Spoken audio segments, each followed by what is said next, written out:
ஒரு காக்காவும் மயிலும் ரொம்ப நெருங்கிய நண்பர்களா இருந்தாங்க. அந்த காக்கா அந்த மயிலுக்காக என்ன வேணும்னாலும் செய்யும். அந்த மயிலும் பசின்னு ஒரு வார்த்தை சொன்னா போதும், அந்த காக்காவும் உடனே ஓடி போய் ஏதாவது ஒரு பழத்தை பறிச்சு எடுத்துட்டு வந்து அந்த மயிலுக்கு கொடுக்கும். ஒரு நாள் அந்த மயில் காக்காவை விட்டுட்டு புறா கூட வெளியே போகுது. இத பார்த்த அந்த காக்கா கேக்குது, எதுக்கு என்ன தனியா விட்டுட்டு போற அப்படின்னு கேக்குது. அதுக்கு அந்த மயிலும், நீ ரொம்ப கருப்பா அழகில்லாம இருக்கிற, நான் உன்னை வெளியே கூட்டிக்கிட்டு போனா நீ என்ன காக்கா கூட எல்லாம் பழகிட்டு இருக்கிற அப்படின்னு என்னதான் எல்லாரும் கேவலமா பேசுவாங்க. அதனாலதான் இந்த அழகான புறாவை நான் என் கூட கூட்டின்னு போறேன் அப்படின்னு சொல்லுது. இத கேட்ட அந்த காக்காவும் ரொம்ப மனசுடைஞ்சு போய் ரொம்ப சோகமா கண்ணீர் விட்டு அழுதுட்டு இருக்கு. அந்த மயிலும் புறாவும் வெளியே போகும் பொழுது அப்ப வேடன் விரிச்ச வலைக்குள்ள மயில் மட்டும் மாட்டிக்குது. அப்ப அந்த மயில் புறா கிட்ட என்ன காப்பாத்துன்னு கெஞ்சி கேக்குது.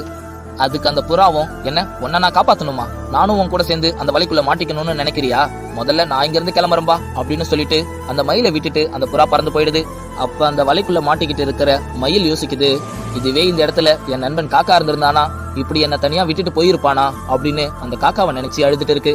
நண்பா, இப்ப இந்த மயில் மாதிரி தான் நம்மள நிறைய பேர் அழகுதான் முக்கியம் அப்படின்னு சொல்லி நிறைய நல்ல மனசுள்ளவங்கள தொலைச்சிட்டு போய் நிக்கிறாங்க. நம்ம வாழ்க்கைய சந்தோஷமா வாழ அழகு முக்கியமோ இல்லையோ, நல்ல மனசுள்ளவங்க கண்டிப்பா முக்கியன்றத தயவு செஞ்சு புரிஞ்சுக்கோங்க.